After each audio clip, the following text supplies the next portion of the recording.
Hello again and welcome to another Warhammer 40k Militarum Tempestus tactics video. So today we'll be continuing our basic tactics series with the Militarum Tempestus, with the Stormtroopers.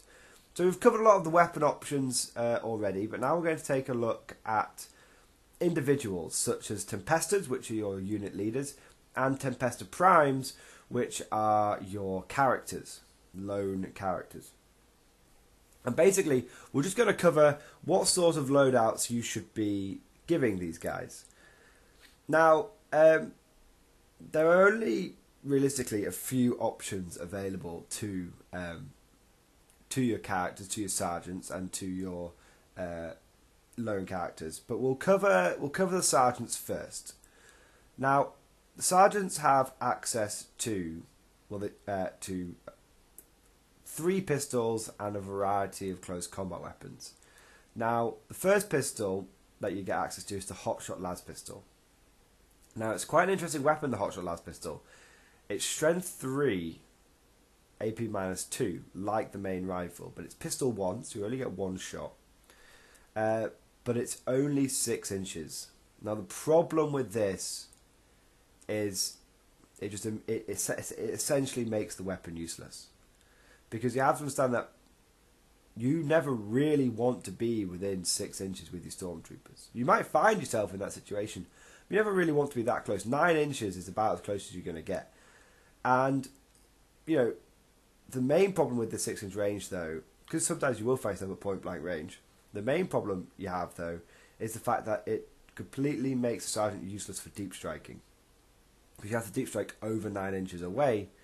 That pistol, most of the time, your deep striking squads will be suicide units. That means that pistol's not going to get used. That's what it costs you 1 point, and it's essentially useless.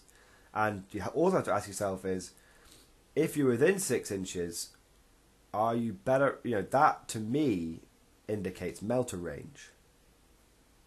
And if you're within melter range, what's going to be better? It means you're normally going to be targeting a vehicle or something multi-wound. And what's going to be better for your sergeant, to use a Hotshot Las pistol or to throw a crack grenade? Personally, I find the latter option to be superior. So, there you go. Apologies, I've got a little bit of a cough at the moment.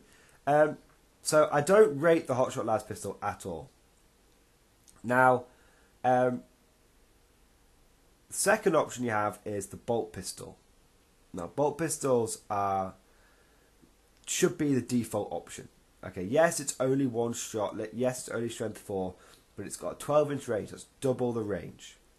Okay, and what it means is you can deep strike him with this guy. He's got his bolt pistol and he's going to be in range. He's going to get at least 1 shot off of this thing, which is better than what the Hotshot Las pistol gives you.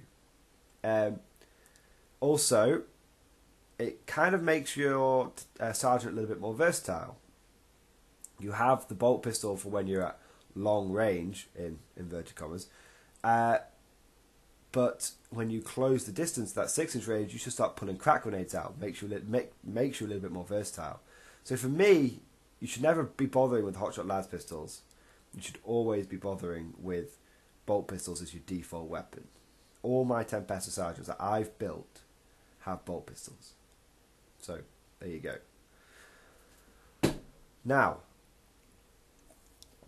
the third option is a little pricier, but it's the plasma pistol.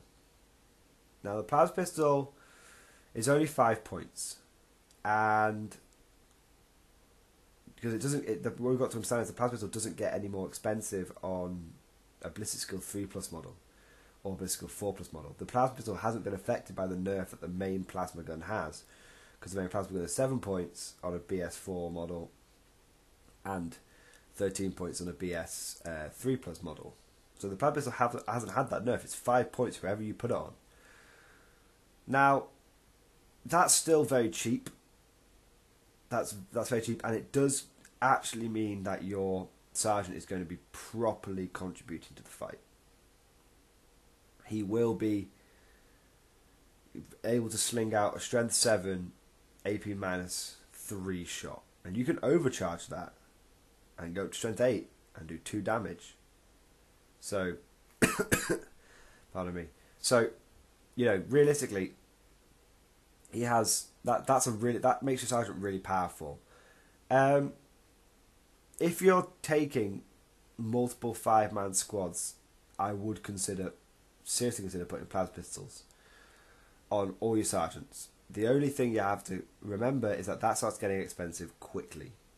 If you're taking a pure Tempestus army, you could be running 10 squads, maybe more, at least 10 units, and you start adding plasma pistols to every single one of them, and that starts getting a bit more. So that's 50 points, which is almost the price of it is a price of just a whole new squad. So yeah, you have to balance that up. Now, pardon me. Now, the other options that your sergeants have access to is power weapons and close combat weapons in general. Now, the basic thing that you start with is the chainsword. Gives you an extra attack. Then you can start adding things like power swords, power axes, power mauls. You can even have power fists on your sergeants if you so want. Okay, now some of those will be index options, so just be aware of that, but you're still allowed to use them. And so yeah, so that's what you have. That's interesting. But for me, my personal advice would be to ignore the close combat weapons on your sergeants. Just give them a chainsword, and that'll do. Because your scions are not a close combat army. They are not a close combat army. They don't need to get stuck in combat. And you have to have your sergeants only hitting a 4+ in combat. It's not where you want to be putting close combat weapons. Just scions. You just don't want to be deep. You just don't want to be getting up close and personal with them. There's very few situations where you'll find it. And then your sergeants do start becoming more expensive. If you start springing for the, plasma. If you're like, oh, I want to take an anti-tank squad and it's got 2 melter guns and a guy with the plasma and a sergeant with a plasma pistol and a power fist, suddenly your squad starts shooting through the roof. And it's just too expensive for a 5-man suicide unit. That's what you have to remember. Scions typically will jump out, kill something, then die, and it's only late game units which will be surviving once you've done the damage. So bear that in mind. Now, so for me, just to summarise sergeants, because I know that's been a bit of a tangent. I've been presenting a lot of options to you.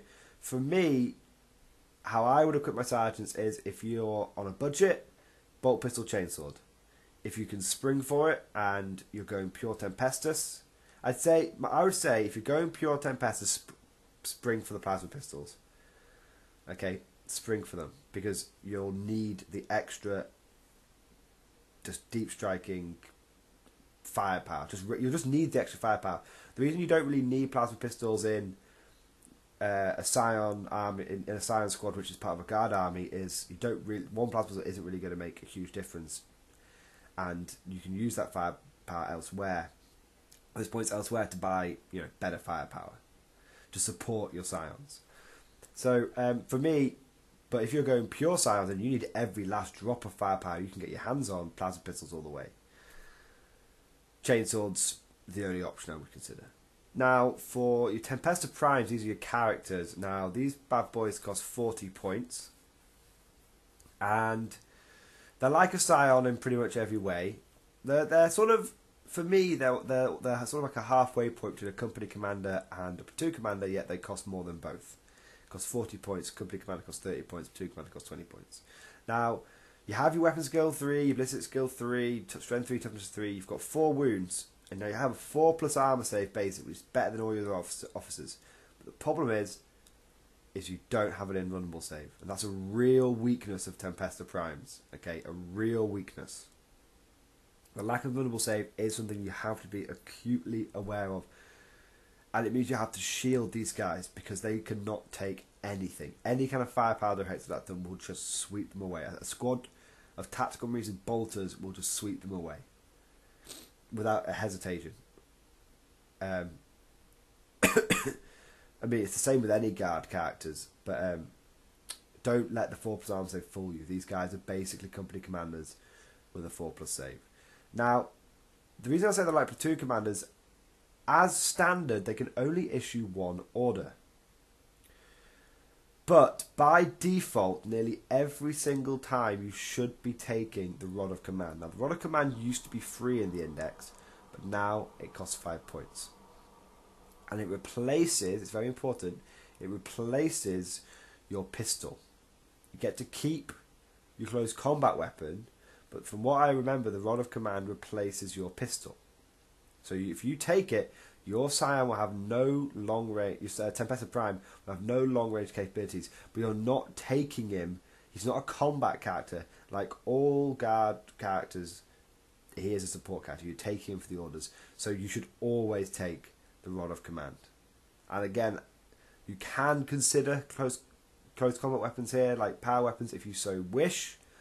Just remember, he's still only got like 3 attacks. He's still not great. He does have weapon skill 3+ though, so he's a little better in combat than your regular Tempestus. So for me, just to summarise how I would run my Tempestus Primes, Rod of Command, Chainsword, wouldn't give them anything else. And remember, you can only take 3 of these guys. So realistically, that's only 6 orders you're getting your access to. Now you can boost that up. Now I'll talk about this here because obviously we're talking about all things officers and characters, and orders are part of that.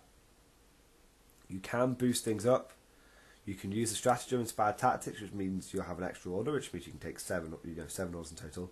And you can take the Scion Relic, the Auto Reliquary of Tiberius, which on a 2+ lets you issue an additional order that turn. And you can do that every turn. So you can get up to 8 orders, which is nice. Which is very, very nice. Most of the time that would be more than enough for your mainline squads. And that's it, guys. That's everything you need to know about your commanders and how to get the most out of them, and your sergeants and how to get the most out of them as well. I will be doing a separate video where I'll cover the order thing again and talk about some specific Scion orders, the specific Scion order and orders which are good with Scions in general. And then we'll start looking at some Tauroxes. And then that will cover most of everything you need to know about Scions. So, hope you guys have enjoyed this video. Please leave lots of comments, and I'll see you guys next time.